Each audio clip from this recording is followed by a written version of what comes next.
Laras menghilandang batik dan bunga kemboja.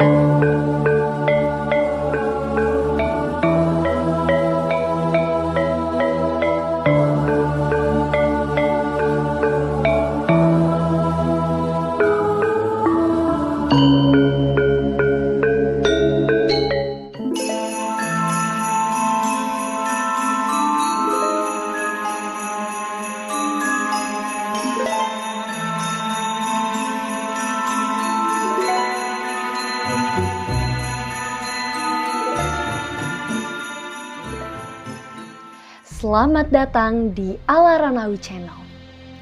Malam ini gue akan membawa kalian ke sebuah desa di kaki Gunung Slamet.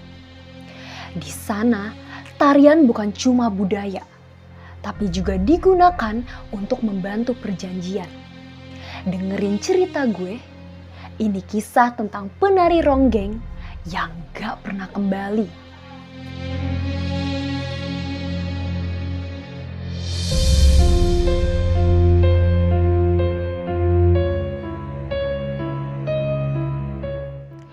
Gadis itu namanya Laras. Dia mahasiswi tari yang berasal dari Jakarta. Awalnya dimulai saat dia menerima sebuah surat undangan, tapi tidak ada nama pengirimnya. Yang ada hanya tulisan, "Kembalilah ke asal-usulmu, malam Kliwon menanti."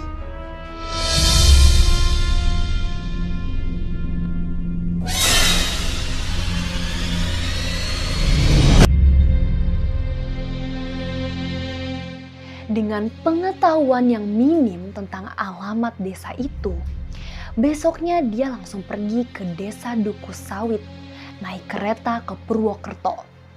Untuk ke desa itu, Laras harus naik angkot dan ojek karena letak desa itu berada di kaki gunung.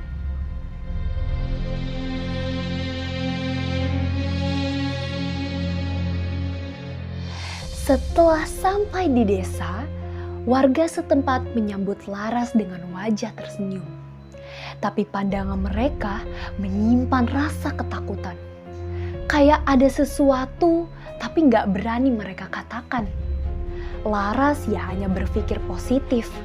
Warga setempat mungkin orangnya memang baik dan sopan.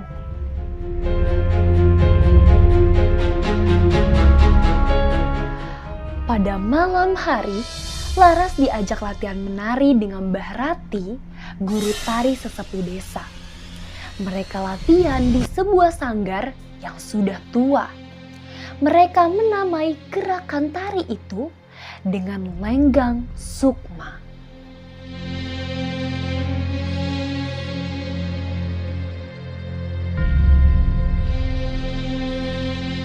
Laras pun bertanya sama Mbah Rati, "Kenapa harus menari lenggang sukma?" Mbah Rati menjawab, tarian itu hanya dilakukan saat bulan purnama, di mana roh leluhur membuka jalan untuk pulang. Lalu Laras bertanya lagi, "Kenapa harus saat bulan purnama?" Mbah Rati menjawab dengan tegas, "Karena jika dilakukan di luar bulan purnama, penarinya gak akan bisa kembali."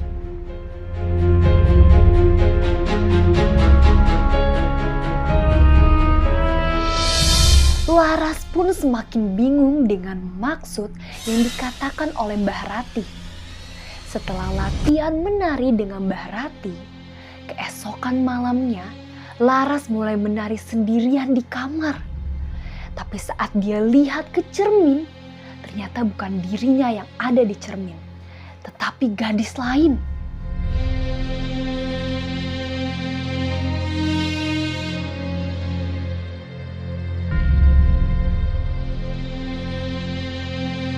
Dia mengenakan kebaya merah dengan wajah yang kosong dan tersenyum dingin.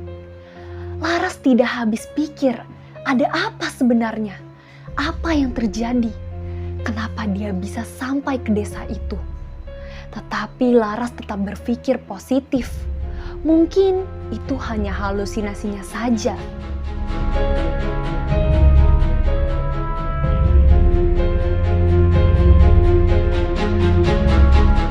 Akhirnya bulan purnama tiba tepat di malam Jumat Kliwon.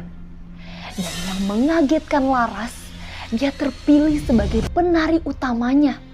Dia memakai kebaya warna tua merah punya almarhum neneknya.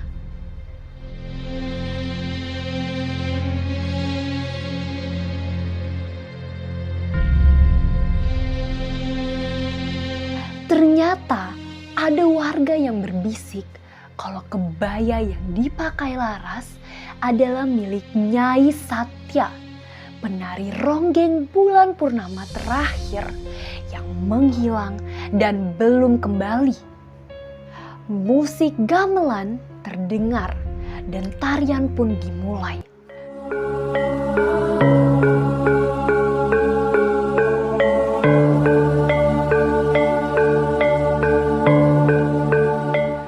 Gerakan Laras saat menari begitu sempurna dan indah. Saat tarian sedang berlangsung, tiba-tiba lonceng desa berdentang 12 kali.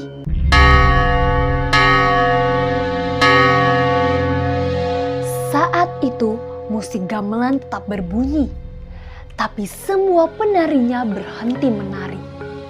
Wajah para warga yang menonton berubah menjadi pucat. Seketika langit berubah jadi kelam.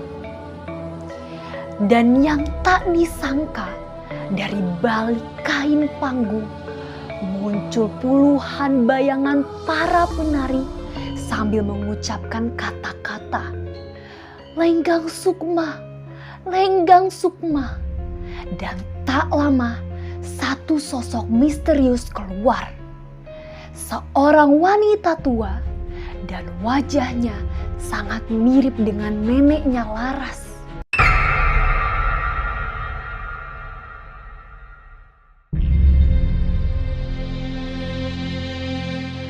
Wanita tua itu berbicara ke Laras. "Kamu menari karena darahmu memanggil. Leluhurmu pernah menolak panggilan. Kini giliranmu menembus janji."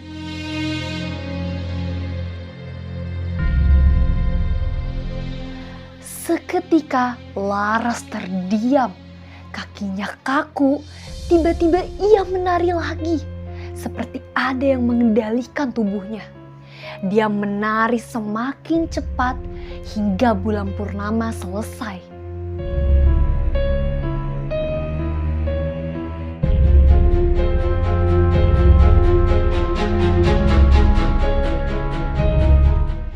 Keesokan pagi harinya, Laras menghilang. Di tengah alun-alun hanya tersisa selendang batik dan bunga kemboja yang sudah layu. Salah satu warga berbisik, "Kejadian ini seperti dulu, seperti Nyai Satya."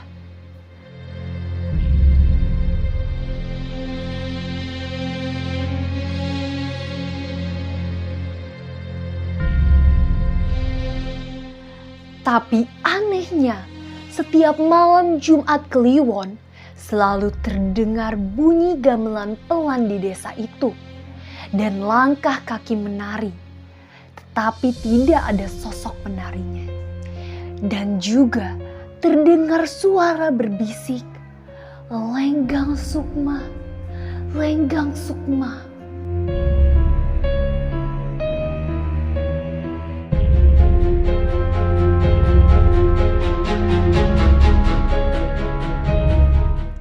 Ternyata Laras dijadikan sebagai pengganti leluhurnya yang melanggar perjanjian penghuni Gunung Slamet.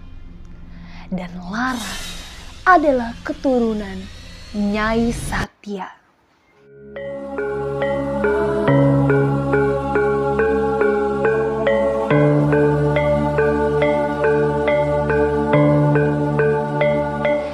Jika suatu hari lo menemukan kebaya merah tua di pasar loak, jangan pernah mencobanya.